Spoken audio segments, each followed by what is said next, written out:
That's Ian Moore, Johnny Moeller, and Jesse Dayton, collectively known as the Texas Headhunters. Their debut album is just out, and so we found Jesse in Austin, Texas, where he tells us why he considers Clifford Antone to be the spiritual godfather of this project.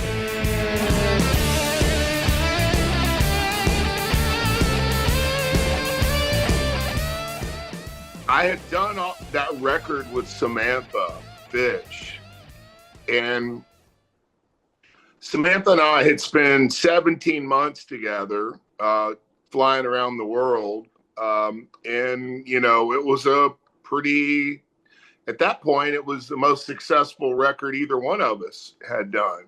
Right. And, you know, we got nominated for a Grammy, and I had this record that was a solo record that Shooter Jennings produced.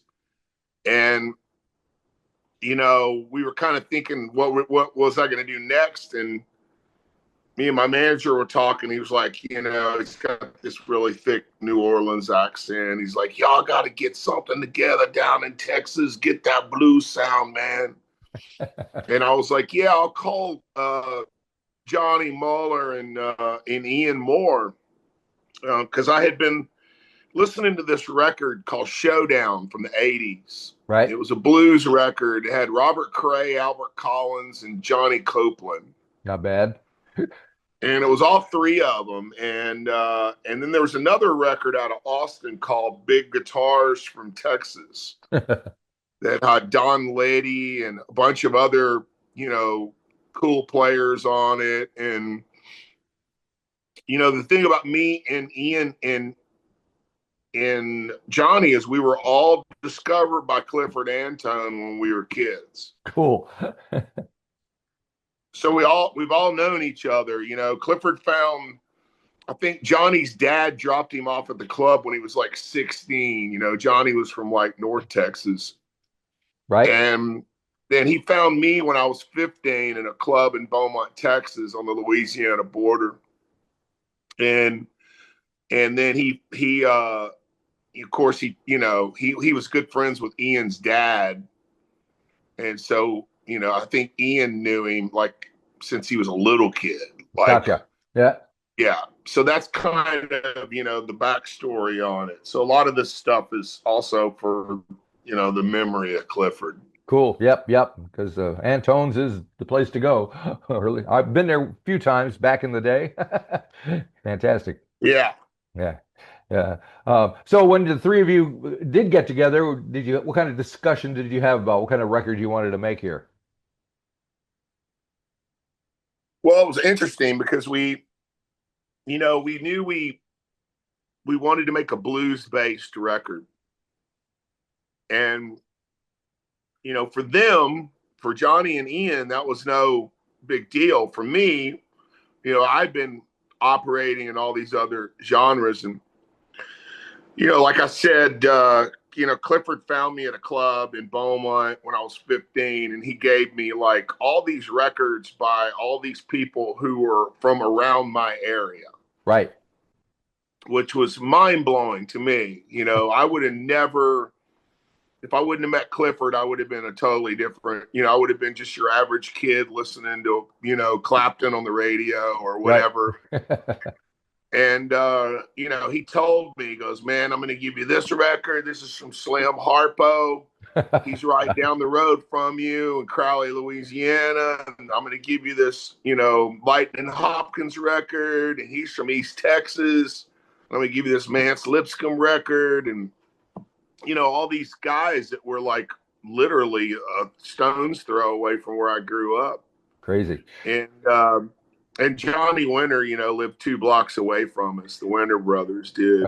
Right. And so, yeah, we used to see him at the Dairy Queen all the time. And that was back when only sailors and bikers had tattoos. So, yeah. But yeah, so that was kind of when I came to this thing, I was kind of spearheading it to make it an outlet for a Texas blues record. And, you know, Johnny's kind of the real traditionalist among the three of us, right. You know, he's been playing in the Thunderbirds now, I think longer than Jimmy did originally. Right, right. and Ian's always had his toe, in the blues.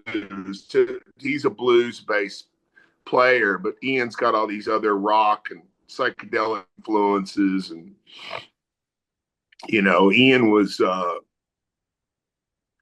it was a star in the '90s. He had songs on the radio in America all Right. over. He was touring with the opening for the Stones, and touring with ZZ Top. So um, that's kind of the direction of the record. It was just full blown Texas blues. Yeah. Because your background, I just saw you mentioned tattoos, and I think I saw an X tattoo on your forearm there. So you're more of a punk of the group. Would that be fair to say? You played with X? Well, I mean, I the first gig I played on out of high school, I played on one of the last Waylon Jennings Oh, records. well, there you go. Yeah. Yeah. And so, because I was from Beaumont, Texas, which is the most hillbilly out of all these guys. Gotcha.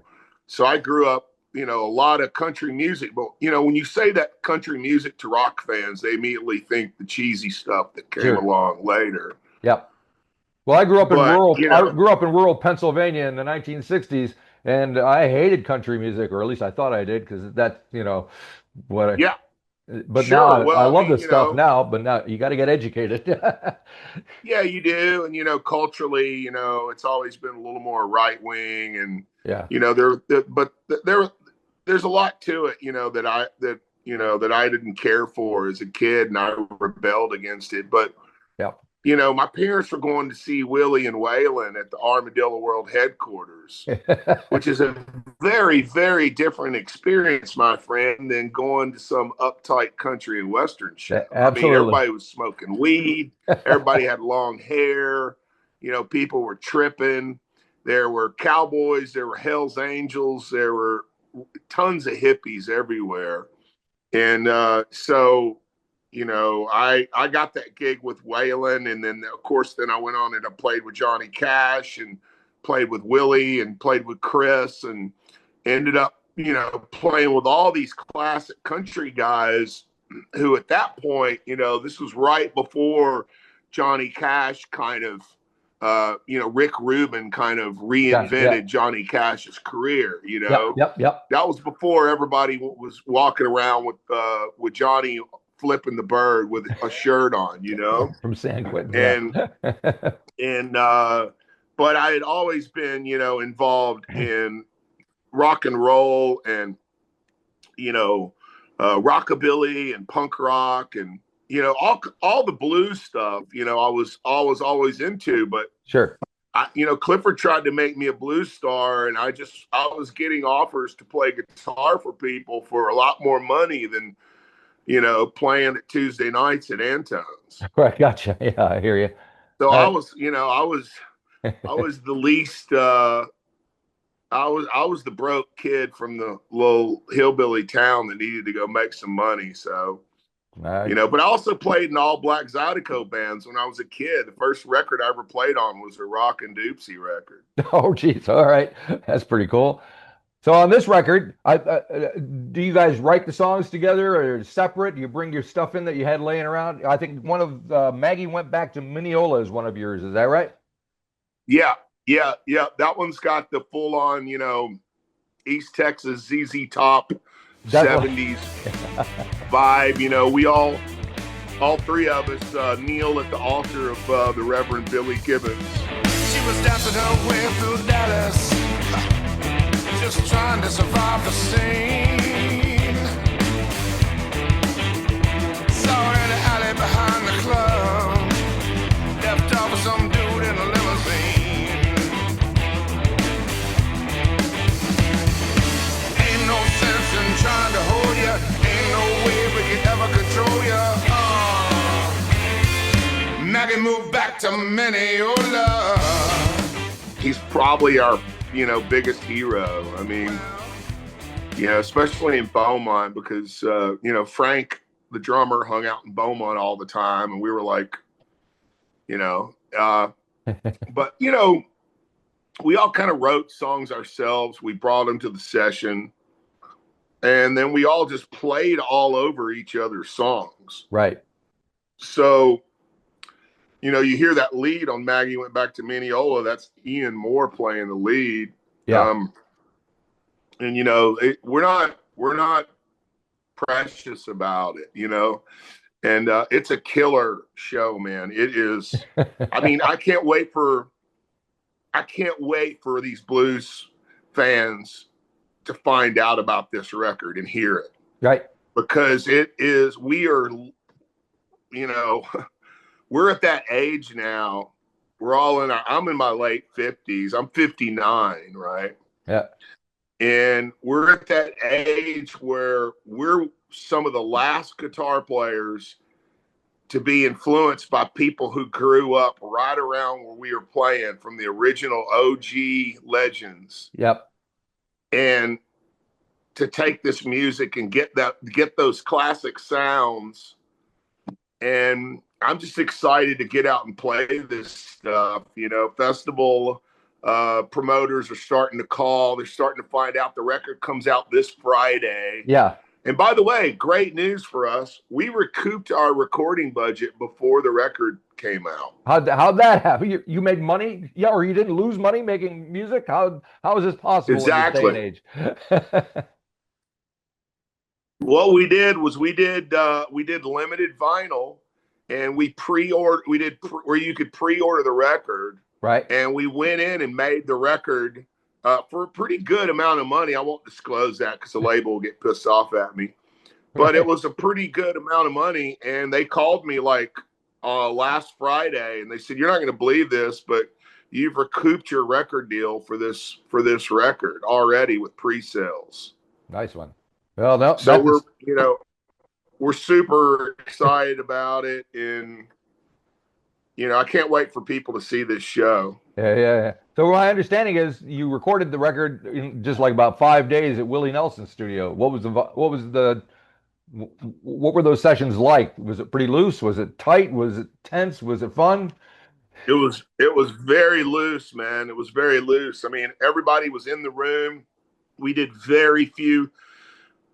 It's interesting to talk about this stuff because you're older than I am, so that all the great records that we grew up listening to were recorded with all the people in the studio at the same time. Sure. Usually with very few overdubs, unless you're listening to something like Pink Floyd or Fleetwood Mac, where they took 8 months to make the record. Right. But most of the records that that we loved growing up, whoever it was, they didn't make them. They made them like very few overdubs. And so when I tell people that, especially younger people, they're like, we didn't fly any tracks in. We didn't fix anything in Pro Tools. We didn't have to do any of that stuff. Like, this is an old school record. We went in and really recorded the record in 4 days and then give ourselves another day to like fix anything, right? Which wasn't much. We knocked off early that day. So I'd worked out at Willie's studio a bunch, and when I was a kid, I would go out there and record all the time. And so I was real happy that we got to do that. And yeah, it's powerful, man. Yeah. We got an artist here. Her name is Tammy Nielsen, who recorded with Willie last year sometime or other they did a duet together. And I think she did some dates with him as well, played at his picnic or something. So Willie's influence reaches far. Yes. Of course. Yeah. Yeah. So what is your plan going forward? Is Texas Headhunters a one-off thing? Do you see it continuing on? What's your feeling about it? We get along really great. I mean, there's no, ego or anything like that. And plus we're just older now, so we don't really care as much. I mean, right.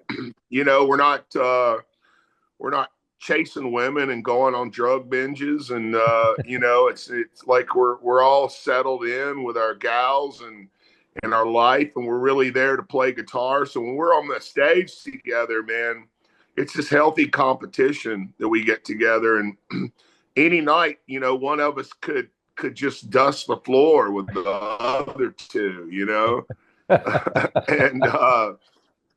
And it just depends on what happens, and we never know what's going to happen. So it makes it exciting for the crowd. But my goal is to keep doing this. I want to keep putting out records, with our quote unquote side band, and see what happens. Because I mean, hell, if we can do that record in 4 or 5 days and in our sleep without even trying, there's no telling what we do if we actually put some work and planned on it.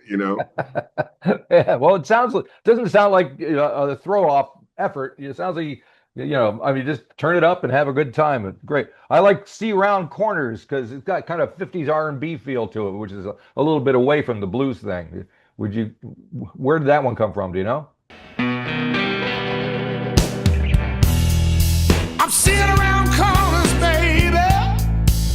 I can see everything before it all goes down. Yes, I'm seeing around corners, baby. I can see everything before it all goes down. Like some old movie playing in my mind. Well, I see you loving some other man way uptown. Well, that one's got that classic 6/8 Gulf Coast, sound to it. I call it the roller rink beat, know, because when we used to go to the roller rink and we go skating, and you would hear these songs, by all these bands, these old school bands that, I don't know if your listeners are heard of them, but there's a show band called the Boogie Kings, and they would have all these beats that went, and then the whole world went crazy over that, and then you had I Can Help, which was by Billy Swan. Yep. Which was a big roller rink song. You had Magnet and Steel by a guy named Walter Egan. That's right. That's a great one. Fleetwood Mac backing him up. Yep.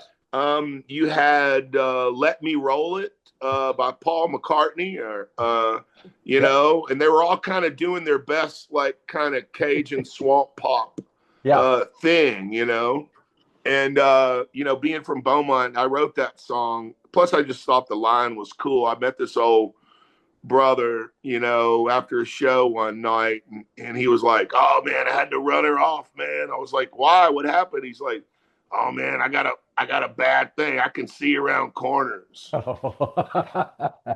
Yeah. And I was like, "What do you mean?" And he said, "Well, I could see what she was doing. She didn't know what I was doing, but I'm seeing around corners." And I was like, "Oh my God, I got to write that song right now." So. If you enjoyed this episode of the 13th Floor's Music Talk series, please be sure to subscribe to the website or to the YouTube channel. Follow us on Facebook or Instagram and wherever you find your podcasts. There's a whole lot more to discover.